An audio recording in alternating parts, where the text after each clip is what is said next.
Dodgy builders still operating. Let's have a look.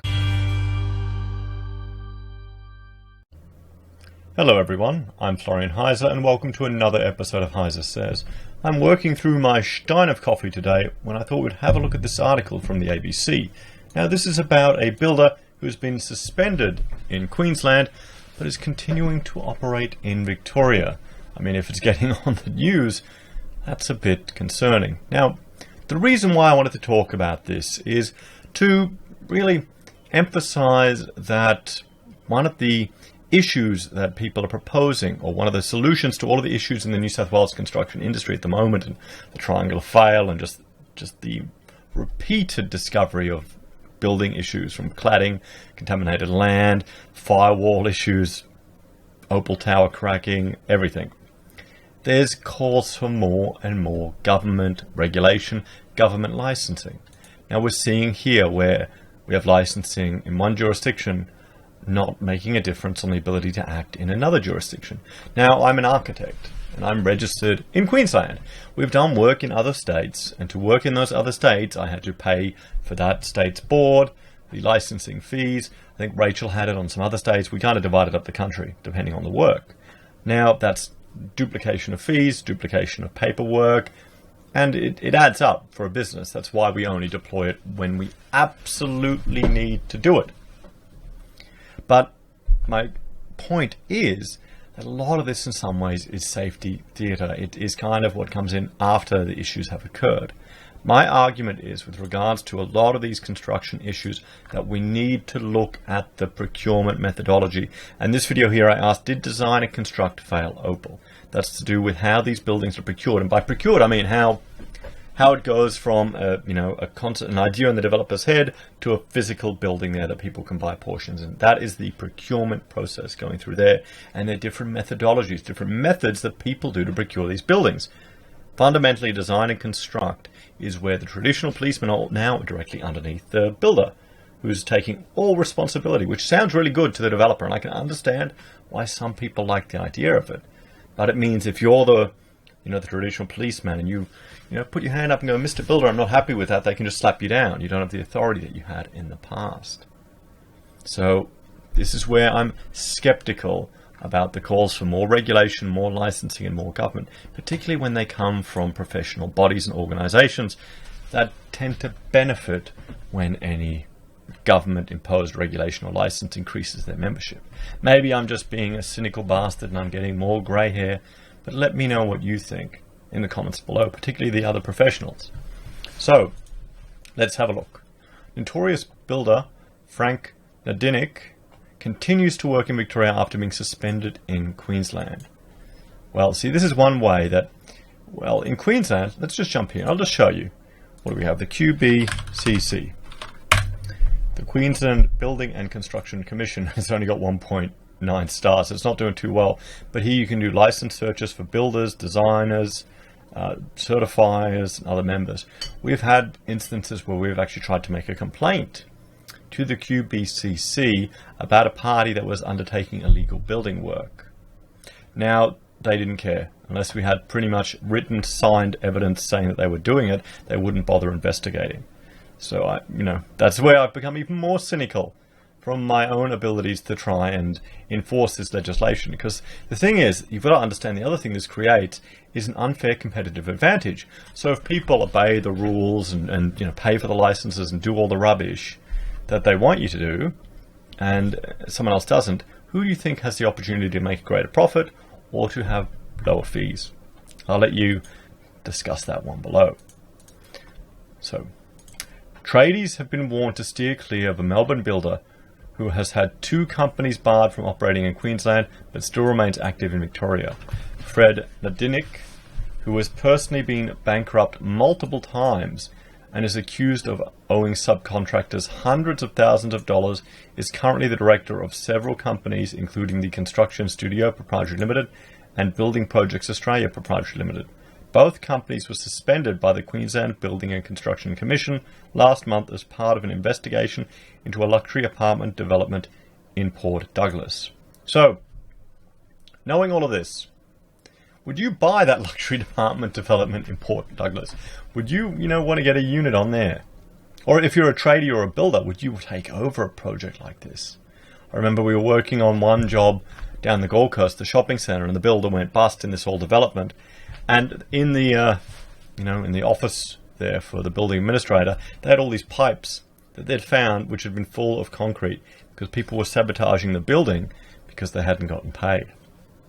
Following the QBCC's investigation, the license for Building Projects Australia was cancelled on November 5th for inadequate site supervision, while the construction studio had been illegally operating without a license.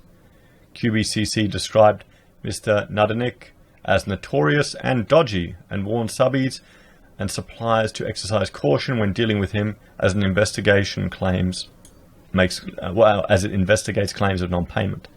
He has been subject of a previous creditor's petition in Victoria, and the QBCC is further investigating his involvement in construction in Queensland.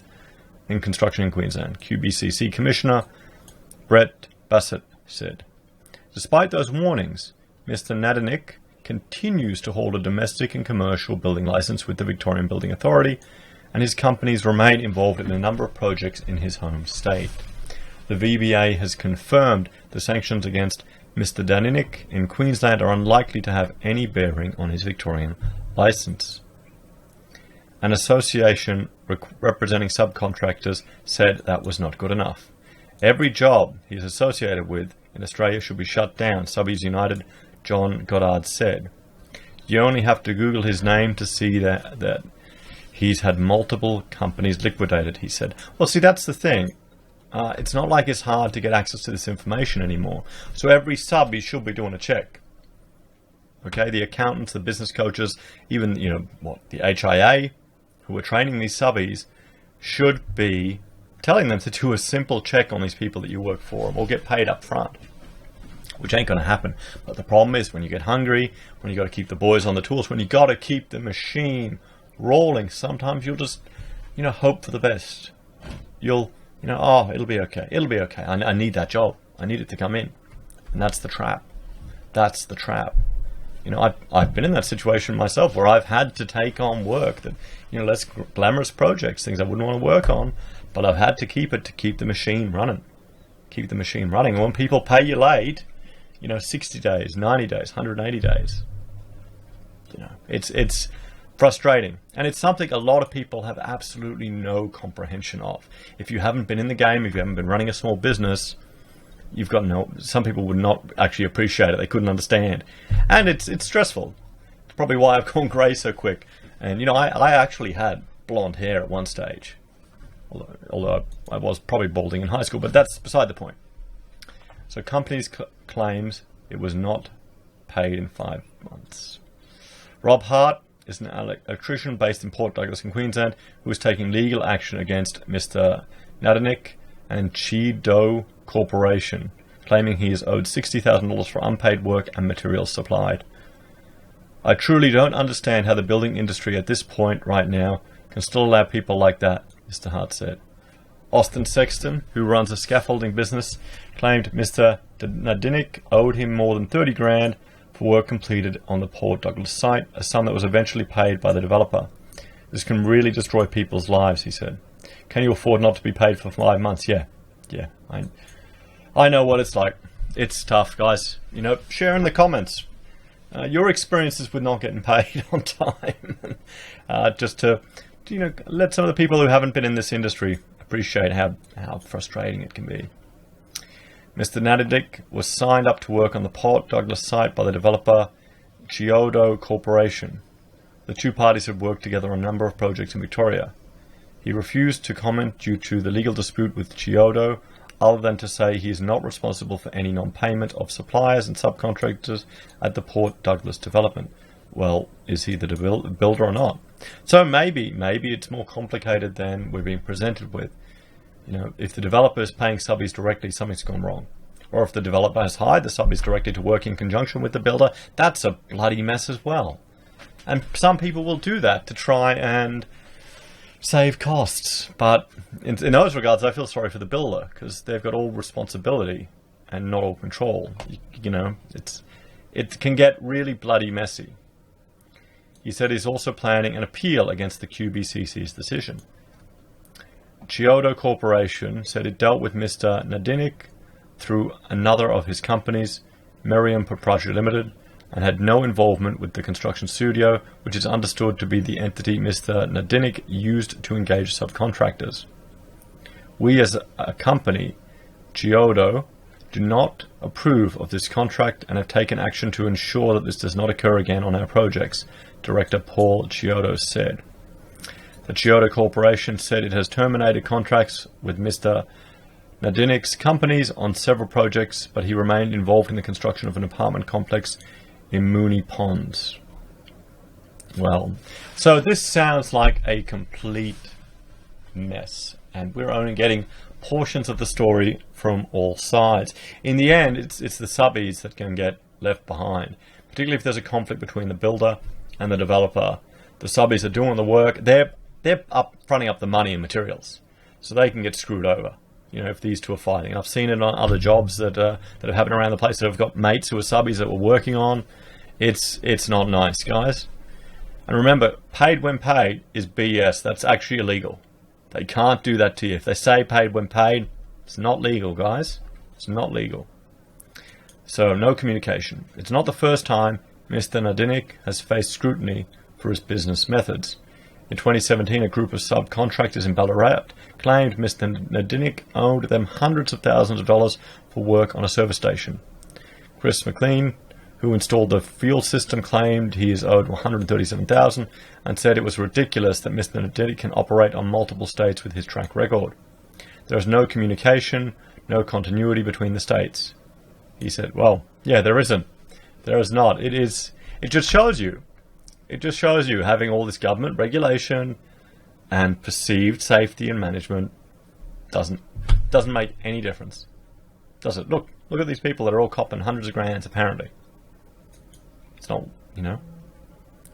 John Goddard from Subbies United said the lack of communication between regulatory bodies in different states makes it too easy for dodgy operators to escape scrutiny. There should be a national body looking after the building industry. It shouldn't be state by state because no one talks to each other, he said. ASIC is totally ineffectual and useless. Yes, I can agree to that. Oh, it's a joke. Last month, you're probably smarter. You're probably smarter joining the Facebook group for Subbies United or an organisation like that, putting a message on there going, oh, have you worked with this builder? And then you'll get the truth from all the other guys that have been burnt. Is that... I mean, that's the market. The market provides. Where the government fails, the market provides. Last month, the Victorian government tabled new laws which would give the VBA stronger powers and allow greater scrutiny of company directors. However, it said it was ultimately the Commonwealth's responsibility to provide a national approach to dealing with these issues. Yeah, I don't think we need the Commonwealth. I think you just need some good Facebook groups, honestly. I think I'll probably join Subbies United Facebook group. I think I may already have. So yeah, let me know what you think, guys. Let me know what you think. Are you involved in any groups where you share this type of information? Because a lot of these conversations about dodgy operators happen at the pub or happen at a networking event or over a few beers. But yeah, it just shows you that more legislation isn't necessarily going to help people in the end. That's what I want the takeaway to be from this. Let me know what you think, guys. And please... Or another thing to consider, and this is something I heard recently, was, say you're one of these people and you put pressure on him. You got some mates that, some scary looking mates, send him over, put pressure on him, he pays you. If he goes bust then, that doesn't mean you keep the money. You could be deemed as getting unfairly paid, and then the insolvency managers or trustee will come after you, get the money back, and then redistribute it. So it's this type of stuff can be a huge mess. A huge mess. That's why... what do you do to check people? Do you get an ASIC search? Do you pay the $12 there? Do you do Google searches, Facebook searches if you're going to work for them? If you get a random person calling you, it's worth doing. Worth doing. Anyway, guys, let us know in the comments. Like, share, and subscribe. If you enjoy the content and want to help me produce more, I have a Patreon where you can make a small donation. I also have Amazon and eBay affiliate links where if you use those services, use my affiliate link and I will make a small commission that doesn't cost you a cent. It's a great way to support other content creators on YouTube that your fans are. Easy way to do it. Encourage them to get one if they don't, particularly Australians. And finally, I have merchandise on the Heise website and also PayPal if you want to make a donation. Guys, we really appreciate it. Helps a lot. Have a great day. Bye for now.